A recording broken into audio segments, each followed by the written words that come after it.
Welcome to A Healthy Curiosity, the podcast that explores what it takes to be well in a busy world. With self-care strategies from Chinese medicine, functional medicine, Ayurveda, neuroscience, and beyond. I'm your host, Brody Welch, a licensed acupuncturist and transformation catalyst, here to support you on your journey of health, happiness, and personal evolution. Hello and welcome. Thanks so much for tuning in today. I recently received an email from a listener that I thought would be a great little foray into a show topic unto itself. The email goes like this. Hey there, I just found your podcast and I'm thrilled. I can't get enough. I'm a naturopathic doctor in the Portland area and I really learn a lot from each podcast, and I especially enjoy your Chinese medicine breakdowns. I had a few classes on Chinese medicine and get acupuncture occasionally, but never connected with the material.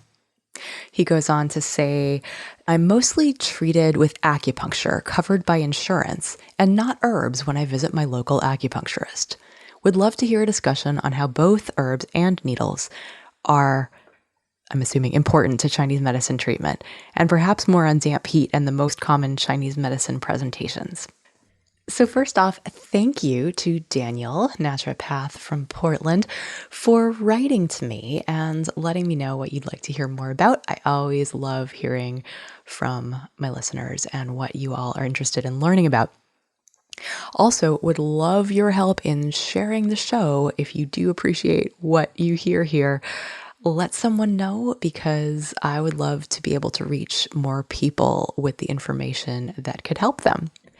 So, getting into Daniel's question about the role of acupuncture and herbs. Acupuncture is really just one branch of Chinese medicine, sometimes known as traditional Chinese medicine, although not all of us appreciate that label because of its connotations with communism and Mao, whereas classical Chinese medicine, or just Chinese medicine in general, is kind of a bigger picture.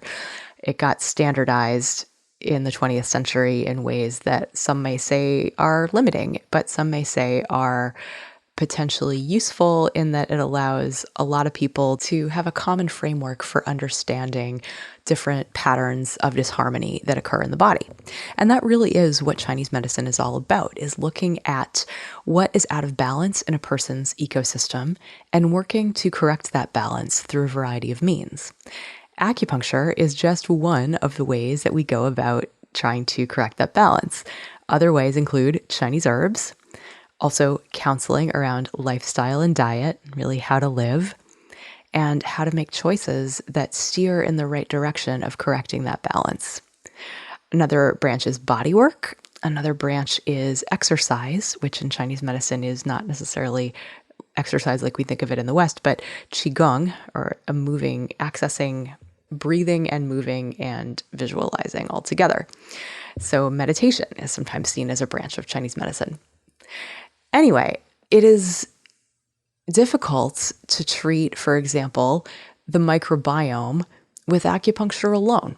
And certainly if someone is dealing with stress that's causing IBS, acupuncture is an amazing modality. But if we're going to get serious about treating the microbiome, for example, it's going to be helpful to have a conversation with our patients about what foods engender a healthy digestive fire, healthy spleen qi, versus foods that engender dampness or turbidity that hangs out in the body and gunks things up. Chinese herbal medicine is absolutely indispensable when it comes to helping to regulate the microbiome.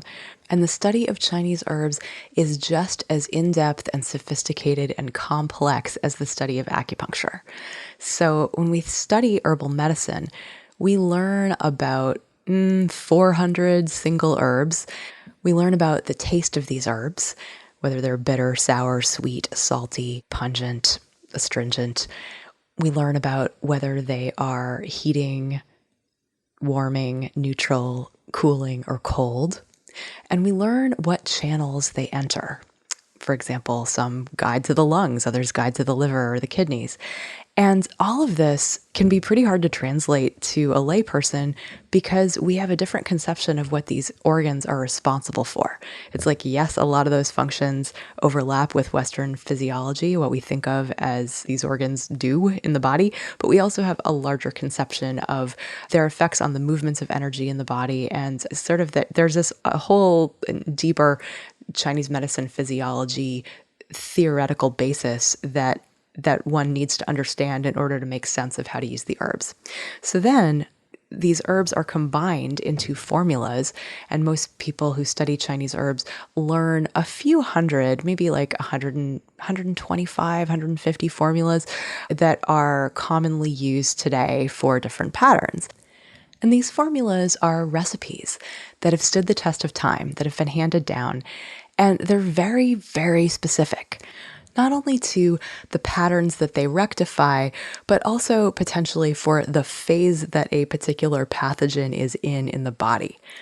So in Chinese medicine, the question is never, what are the herbs for XYZ condition?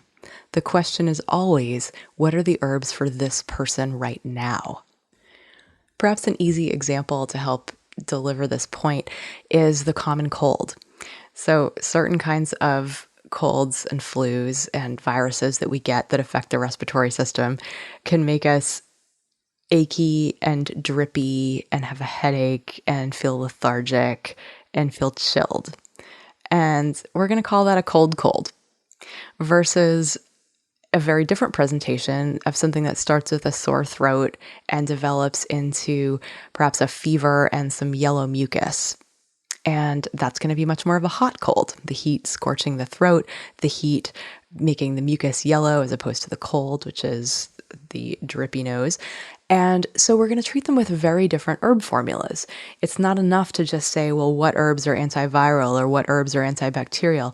That's not enough. We need to understand the nature of how things are presenting and where they're presenting, and potentially also the underlying condition of the patient, right? That certain herbs that might be great for wiping out a bacterial infection might also be too harsh on the digestive fire. And so that formula might need to be modified for someone who is having trouble digesting things. When I'm working with patients on internal medicine conditions like anxiety or depression or digestive issues or insomnia or menopausal stuff, I will often send them home with a month's worth of herbs that is going to be half the price of an acupuncture visit and therefore far more cost effective. So why insurance companies don't cover herbs is beyond me. It would clearly save them money if they have professionally trained Chinese herbalists prescribing herbs for the particular condition for the particular patient. Now, my guess is that's why herbs typically aren't covered by insurance, is because it is very difficult to study the efficacy of things that are so individual specific.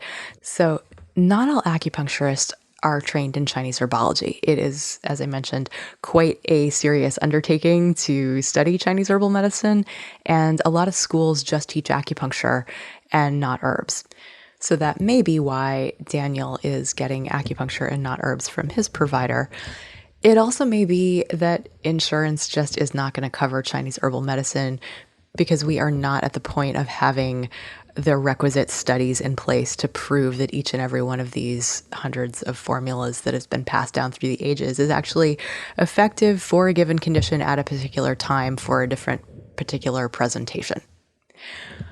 I believe that acupuncture is powerful medicine, but for treating things like digestive issues, reproductive issues, hormonal issues, really anything outside the musculoskeletal system in general, if you're not working with herbs and diet and lifestyle and qigong, you're only using one tiny fraction of what Chinese medicine has to offer you.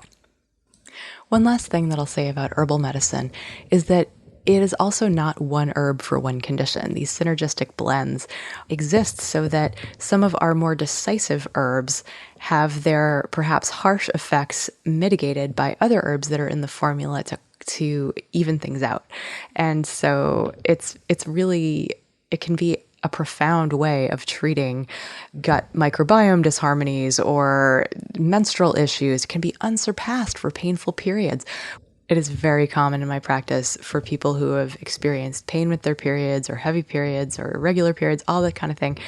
For years and years, they take Chinese herbs for 1 to 3 months and things change profoundly, really quickly, and without any side effects. I like to tell my patients that herbs are like the take home version of acupuncture, that you get to work on steering your ship in the right direction twice or 3 times a day. Every time you take them, you are encouraging the body to steer back towards that place of balance, which is reinforcing that same suggestion that you might have gotten on the table at your practitioner's office.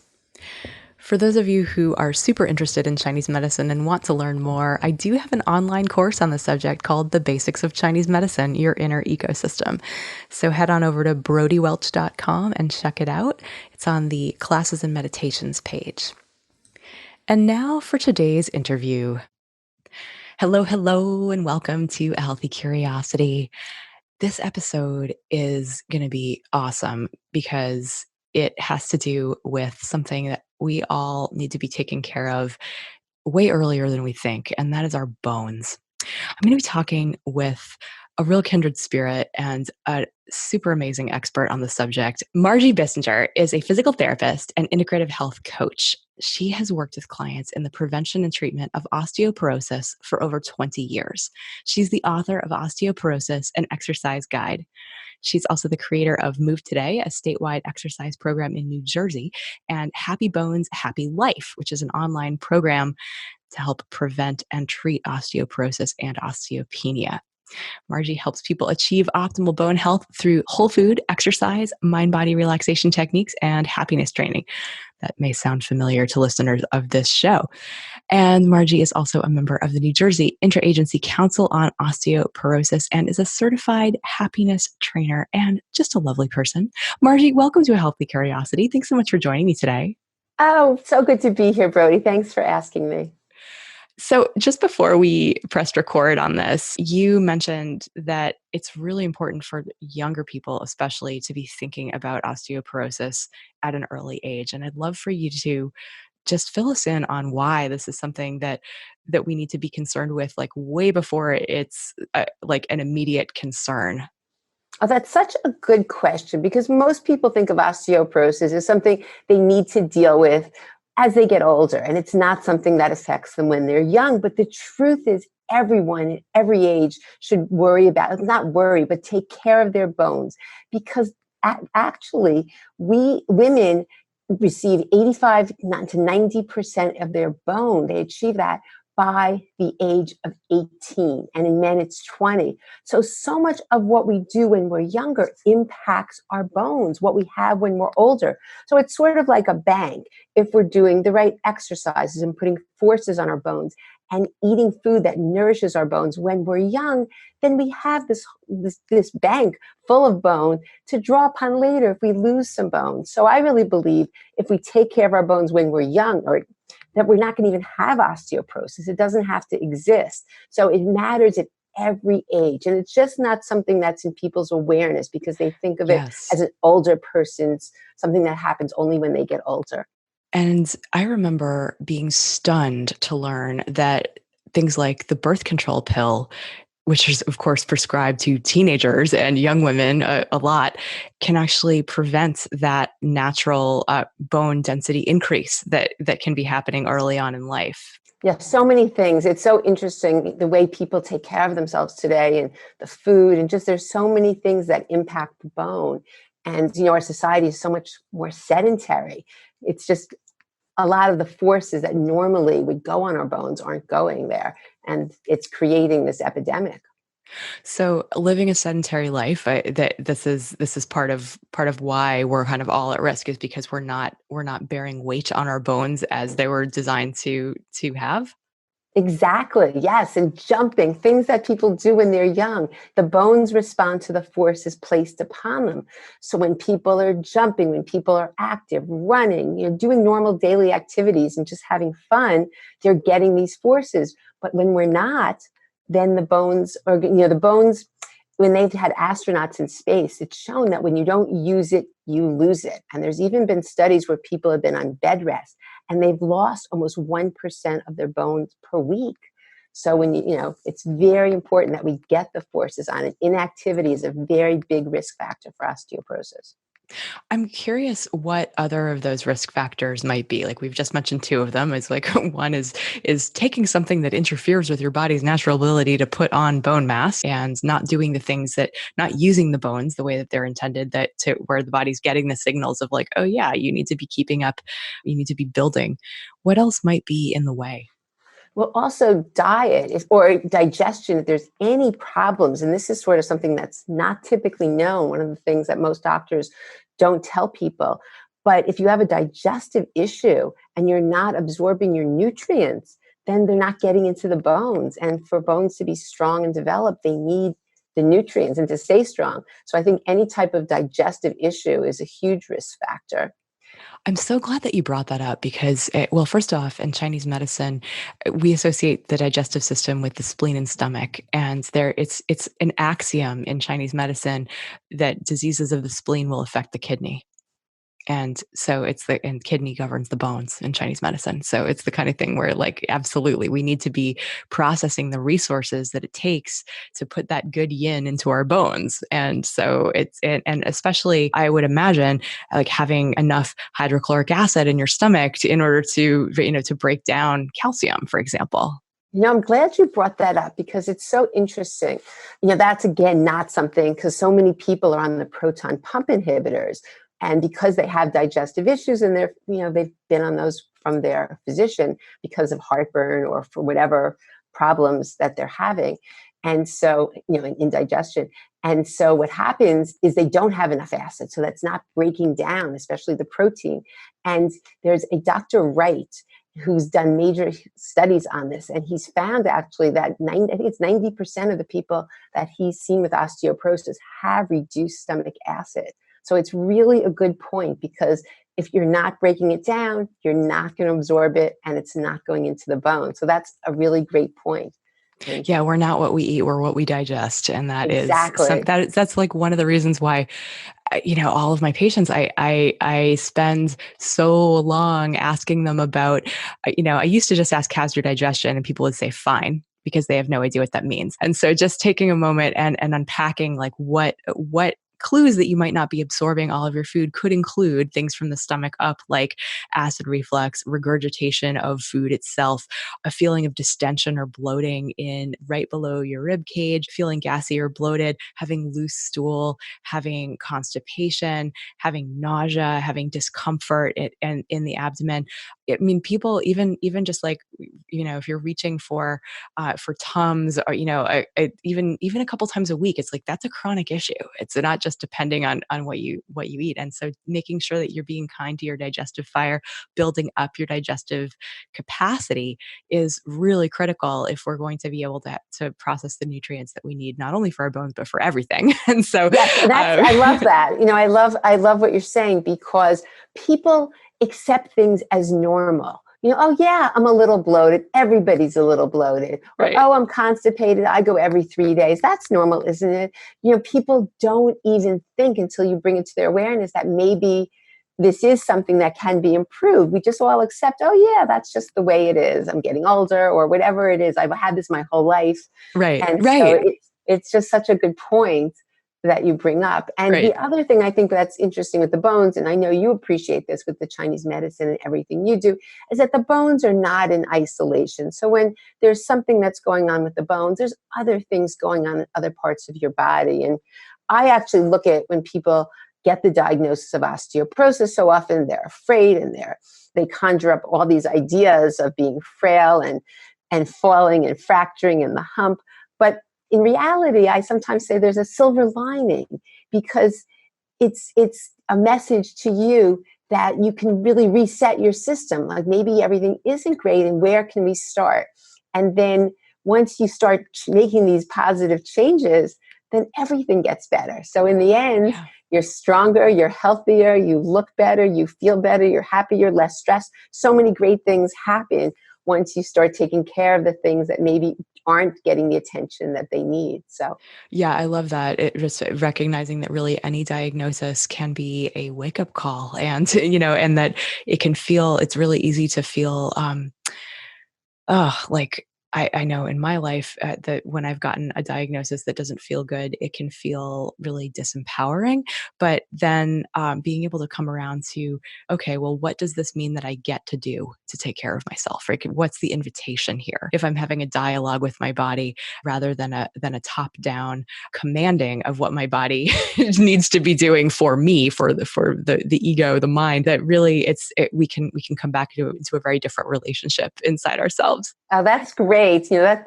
That's great. I always say, you have a choice. You can be the victim, oh, poor me, or be Yeah, the victor. And just like you said, be sure. empowered. And what can you do? Well, and for me, as I think I shared with you when we met a couple of years ago, that I actually have osteopenia because of the early menopause that I went through in my 30s. And with menopause, usually, correct me if I'm wrong, but my understanding is that bone density drops off pretty precipitously at first with menopause, and then it's like it can be a fairly big drop at first, and then it kind of levels out. Is that Exactly. is Yes, that's okay. true. Mhm. So when I got that diagnosis, I was like, great. I do weight bearing exercise literally every day. Like I don't know how I could be like eating better. Just like I'm doing so much right. How can I possibly have osteopenia? And I was so pissed off. But then I was like, oh right, because there were some things that maybe I couldn't control. I had this sort of mystery illness for 20 years where my gallbladder didn't work at all and I couldn't get it properly diagnosed because I didn't have health insurance that was any good because being self-employed and unmarried. So then but really it's like so that like the gallbladder piece led to a decrease of stomach acid, because why would my stomach be wanting to hang out with a whole bunch of acid if there's no bile there for the food to come down and meet? So it's kind of like it was this cascade of digestive events that I think that led to the early menopause, that and just like driving and striving and working way too hard at an early age, and kind of throughout my life, and that landed me in a position of like, okay, fabulous, now I have to like worry about my bones for the rest of my life, as opposed to, okay, like what's the reframe? Okay, well, and now I get to focus on rebuilding my digestion, getting a different relationship with stress, and yes, continuing to do the weight bearing exercise that I personally love, and really just let it be kind of a barometer of how well I'm taking care of myself. Oh, I love that. That's great, Brody. It really is. Thanks. I was wondering, did you see, I'm betting you that you did, the recent research about how fear is processed through the bones? Yes, yes. Yeah, I'd love to get your take on that, because I just really really quickly, for people who may not have seen this research, that I could have brought up the article, but I didn't. So I'm sort of recalling this from memory. But what stood out for me is that in Chinese medicine, the bones are connected with the kidney system, which is connected with the emotion of fear, and of course with the bones as well. It's like the deepest level of our physiology. And so this idea that there is an interplay between adrenaline and something within our bones when we're going through a fear or stress response. So tell me your take. What stood out Yeah, for you about sure. that? So, in terms of, well, stress, it's such an interesting thing because I see people who come to me and they are absolutely so worried. Are they doing exactly the right exercise? Are they eating the right food? Are they taking the right supplement?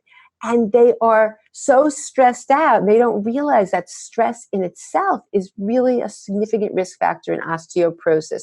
And I would say probably 90 to 95% of the people I see, not that we all have stress, everyone has stress. So we're not trying to get rid of the stress, but it's how we manage the stress that's important, and how it affects us and how resilient we are.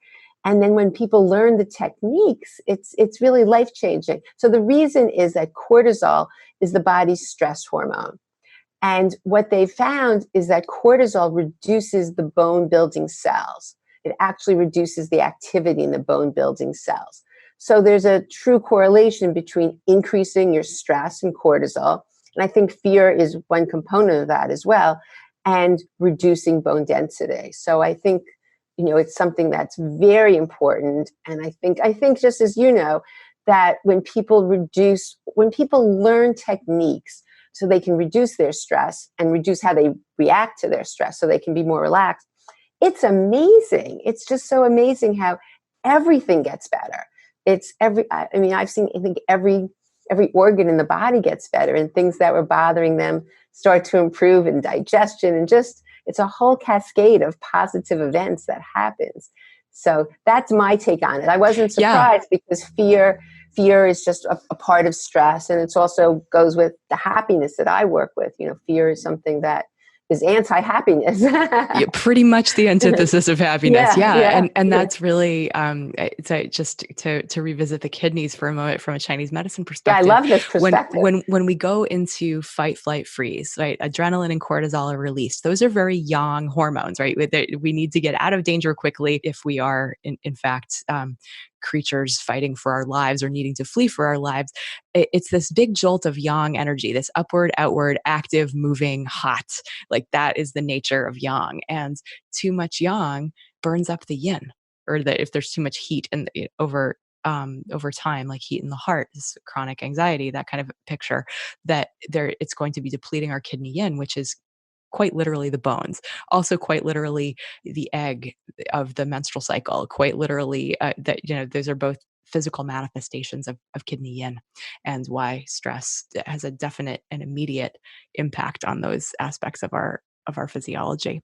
I love the Chinese perspective. I always look at it that the body is too busy protecting ourselves and saying, hey, there's no time for reproduction here. There's no time Oh for yeah, yeah, the right. Well, digestion. that too. We're We going to need put to, all those long-term things yeah. on hold and get ourselves out of danger. Absolutely. Exactly, exactly. This episode of A Healthy Curiosity is brought to you by my 5-day Qigong challenge, or mini class, because really, who needs another challenge in their lives? Qigong is about breathing and moving mindfully. It can help you feel calm, centered, energized, focused, and peaceful, as well as being useful for a whole host of health conditions. I've created super short, simple videos to introduce you to Qigong, yoga's less sexy, less popular cousin who is wildly underestimated. You can do Qigong anywhere with no special equipment and no stretchy pants required. Visit my website, brodywelch.com/explore, and sign up for this 5-day Qigong mini class that you can do in just 5 minutes a day. Again, that's brodywelch.com, Brody with an IE and Welch with a CH, /explore. I'd love to hear more about this happiness perspective that you bring, because it's not an obvious connection that like, oh yeah, I work with bones and happiness. So Yeah. tell me more.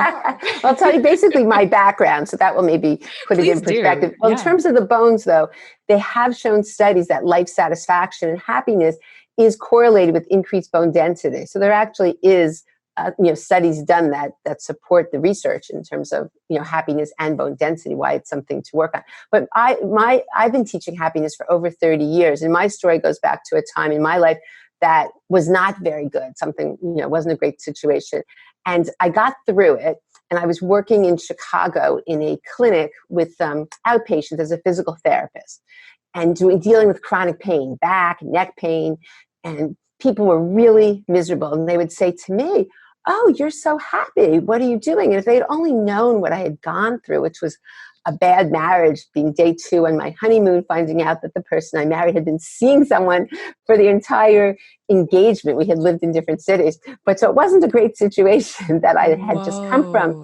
And people were saying, oh, you're so happy. But I started thinking about it. And the truth was, I was happy. And that's when I realized that happiness is not based on your circumstances. It's an inward, it's inward work. And I realized that moment that there was so much more involved in happiness. And I said, you know what? I'm going to start teaching my patients what had worked for me and what strategies that helped me get through this. And then miracles I started seeing. Neck pain, back pain started getting better so much quicker than it had previously. And also I could feel in their muscles, all of a sudden muscle tone was improved.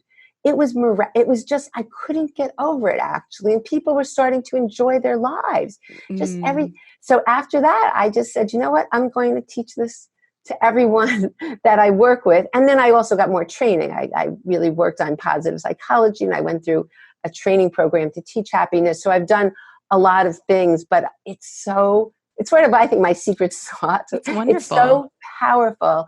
And it's just so much fun because, we should enjoy our lives. And the good news is we can increase, it's sort of like a thermostat, our set point.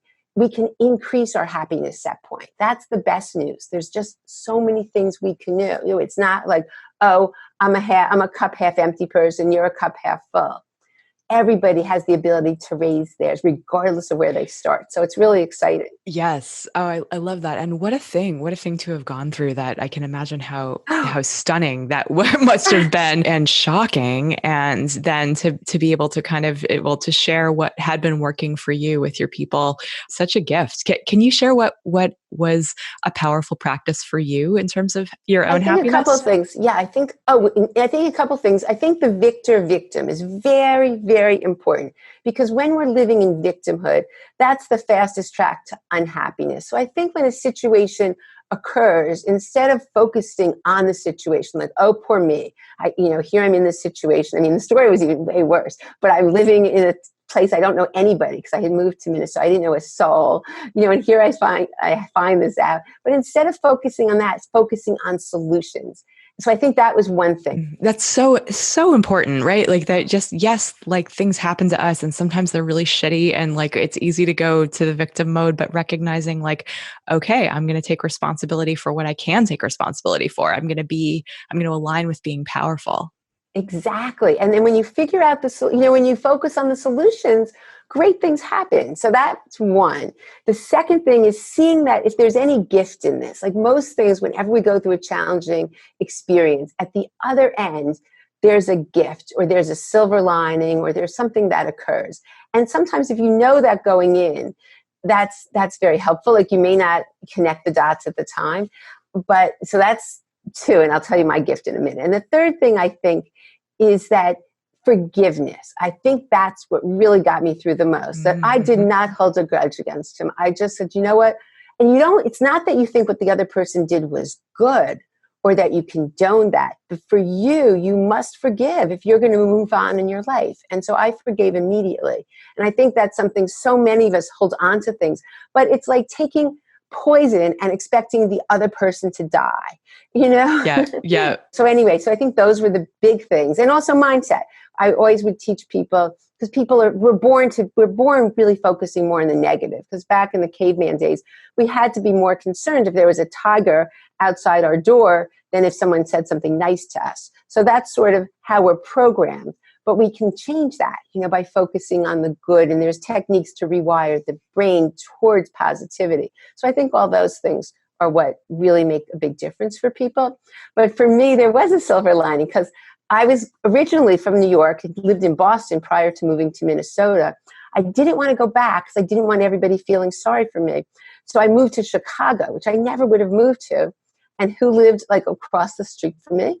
I met Craig, who's now my husband, and we have like an amazing marriage and 3 children, and this would never have happened. So life has a way of working out. And I grew from the experience. I grew and learned, and I don't think I'm the same person that I would have been had I not experienced that. So It's a yeah. beautiful way of looking at our lives and for you certainly being able to I mean it's a powerful thing to be able to forgive something of that magnitude and quickly. And it's like and I think that it's like if you can do that, I can imagine how that could play into wow, I'm powerful and I really can create an outlook in the world that I want to live in Well, you know what I see, mentally. Brody? It's really Mhm. interesting because being a physical therapist, you're dealing with people. I mean, you must see this too because you're an Yeah. acupuncturist.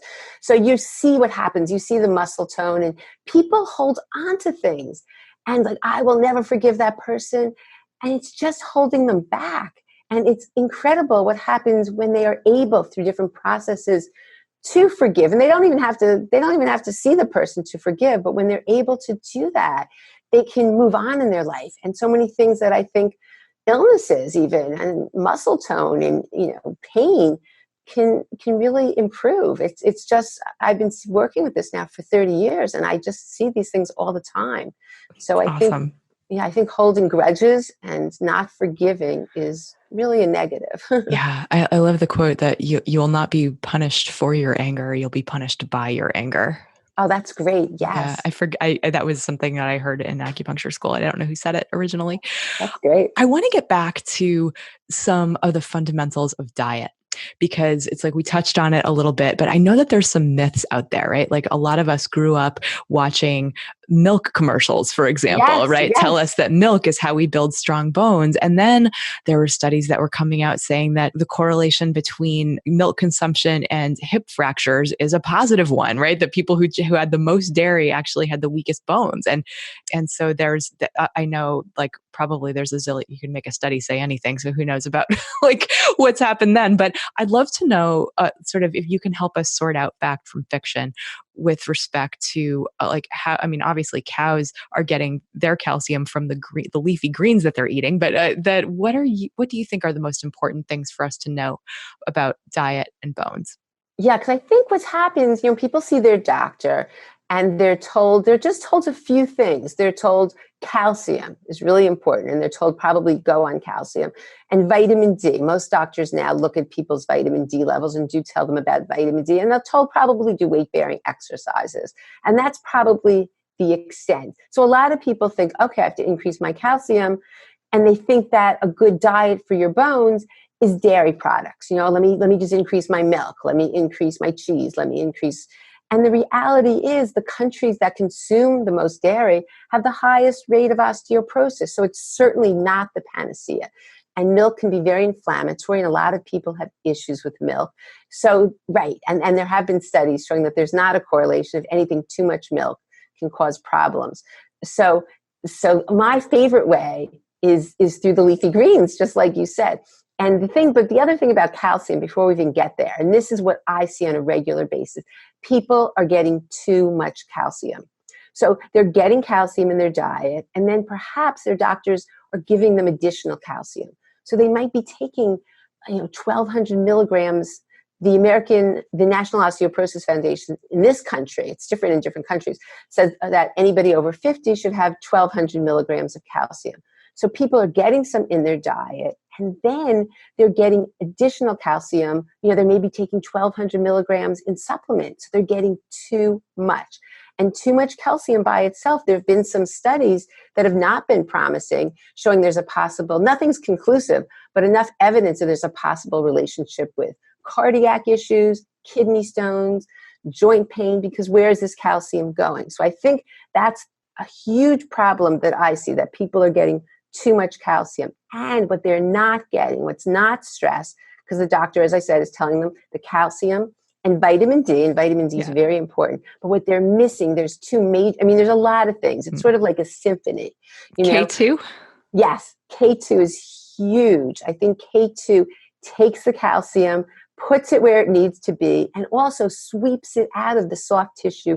This is just an easy way of explaining it, where it's not supposed to be. So I think K2 is extremely, extremely important. And it's something that's not talked about. And the other one is magnesium. Magnesium is something that most people are deficient in. And magnesium also gets the calcium and escorts it into the bones. So I think that those two things are so very important. And it's not something that most doctors are making sure that their patients that is part of their regimen.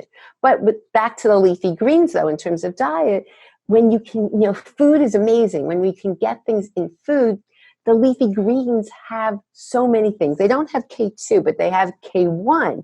And K1, which you can get enough of from leafy greens, but K1 is involved with bone flexibility. And they've done studies on K1 showing that when people increase K1, significant reduction in fractures. So interesting, right? Because again, it's like there's the yin and the yang. And if we're so focused on the bones have to be strong or whatever, and without being flexible, that it's like that's the other component, right? That helps us stay healthy and helps us stay resilient. And so kind of we need both. And similarly, it's like yes to that almost everything in the body has a yin and a yang component. So like the minerals that work together and the vitamins that work together, there is this synergistic thing and getting it where it needs to go. So one of the things that a lot of people don't know about Chinese herbal medicine is that often herbal medicine formulas are constructed with the idea of a chief herb that has a particular job, a couple of assistants or an assistant or two that helps the main herb do its job, something that is there as a counterbalance so that it's not going to be too harsh or throw the system out of balance. And then the fourth piece is a guide that says, oh yeah, we're going to do all this yin building or yang building or chi moving or whatever in this system of the body. So the idea of like guiding it to a particular organ system or to a particular tissue level. And that this is just what you're talking about, right? That it's like, we don't want calcium in our aorta where it could cause cardiovascular issues. We want the calcium in our bones. And so if you're, am I right that certain forms of calcium will land that or are more likely to end up where we don't want them in our soft tissue? Well, I think just the amount of calcium, The and I amount, think, okay. yeah, and I think that, so people, even the National Osteoporosis Foundation, food first and only supplement if you're not getting enough in your food. But the leafy greens are great. So collard greens and bok choy, those are very high calcium. Kale, there's a lot of really great greens that you can, as well as sardines. I mean, there's a lot of ways that you can get calcium in your diet, and then only supplement what's beyond that. But as I said, but then get the magnesium and the K2. I think that's so, I just think that's, they all work synergistically with everything. So there's a lot of things that are involved in the bones in terms of eating. It's not just one or two, but I just wanted to bring up something that I see on a regular basis. And people, it's sad to me because people want to help themselves and people have good intentions, just like even with the exercise, but they just don't have a roadmap and they just aren't sure and they don't know where to turn because there is so much conflicting information and it's overwhelming as well. And when we get an overwhelm, that sort of stops any action because we just don't know what to do. So I just wanted to bring that up because I think that's something that's very common. I really appreciate your help in sorting that out because there is a lot of noise out there and it's very easy to be confused and to think that and also kind of we're a more is better culture, right? So it's like, oh, well, little calcium's good, a lot must be great. And that's not necessarily true. Yeah. Is there anything else that we haven't touched on that you feel like people really need to know about how to take care of our bones? I think I'll just quickly touch on, because we talked about the stress, the happiness, just in terms of the exercise. A lot of people think that walking is enough. And I think any exercise is great. Any exercise is better than not exercising. And walking, they've done studies with like so many women in the Nurses' Health Study, and it showed that it really lowered the risk of hip fracture. So I think walking is good and weight bearing is good. But the thing that I think really moves the dial, and the research has been very positive with, is the strength training. So I think in terms of that, everybody should incorporate strength training or resistance training, even twice a week into their regimen or just something that they do, because that really, the bones respond to the forces placed upon it. And it's the weight and the resistance that's sort of giving a message like, hey, we need more bone here. So I think that that's just something that if you're not doing the weight training or resistance, and it's also important though that you're doing it safely and good posture, and there's so many issues. It's not just to start doing weight training, but maybe working with someone who has experience with osteoporosis, or if or someone who knows what they're doing. But I think it's just a very important piece, and for all ages. And if you're younger, build those bones now because then you won't have issues later on. And don't wait. And if you're at any age, it doesn't matter, whatever age you're at. I mean, the good news is that I've been, as I said, working with this for like 20 years, and people have, even older, even at all ages, if you have osteoporosis, I've seen people improve their bone density with natural, doing the diet, the exercise, the supplements.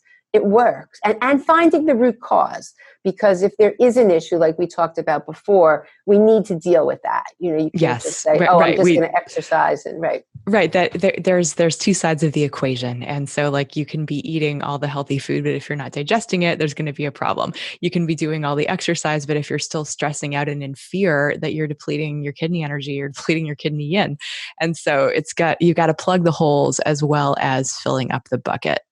Yeah, I love this. And I truly love your take. I'm so excited you're coming on my podcast to bring all this Chinese medicine and the way you look at things. I just think that you're going to add so much because it's great. Oh, I'm looking forward to it. A lot of people don't know that Qigong actually has been studied and shown to increase bone density as well, Yes, and which yes. is really cool. And even just simple movements that have been around, I guess that in Chinese medicine we've known about for thousands of years. But a simple kind of rising up on the toes and falling down on the heels is something that you see in many different Qigong forms, and that is direct stimulation of bones. You know, it's funny because I teach an exercise like that. It's also actually a Feldenkrais exercise with keeping good posture, going up on your toes and down on your heels. And exactly, it's getting every vertebrae. So you're getting forces through the bones, and it's wonderful. So that's so Yeah, and the interesting. movement is coming from the base of the kidney channel, right where it connects to the ground. And so, yeah, it's I love the whole paradigms colliding because it's when people come to the same conclusion from very different starting points. I think that you've got to pay attention. And how great that people can incorporate all of this into their program and really, and achieve so much. So it's great. Absolutely. Margie, thank you so much for sharing your wisdom with us today. If people want to connect with you, I understand, first of all, you have a free download for people listening. You want to tell us a little bit about it? Yes, yes. It's a guide, and it's called The 5 Things Your Doctor Didn't Tell You About Osteoporosis. And it goes in more detail into some of the things we talked about here, and just to give you information and guidelines on where you can get started. Because as we said, it is confusing. So yes, so you'll have the link to that. Awesome. Yeah, that'll be in the show notes for sure. And if people just want to reach out to you, is there a way that they can get in touch? Sure, sure. They could go to my website, just margiebissinger.com. MargieBissinger.com. And if they want to, there's also a contact form. They can just reach out to me there, and I'll email them back. And I'm also on Facebook and all that as well. Fantastic. Well, Margie, thank you again for being so generous with your time and expertise. Oh, well, thank you. It's been such a pleasure, Brody. I really loved it. Thanks for listening today. To check out the show notes, get on my email list, or drop me a line, head to brodywelch.com. That's Brody with an IE and Welch with a CH. I'd love to hear from you. If you learned something new or feel inspired to try something different in your life, I'd love for you to pay it forward by sharing this episode with a friend who you think could also benefit, and give them a reason to listen. You'll be helping to create a world where we encourage each other to embody self-respect. Till next time, be good to yourself.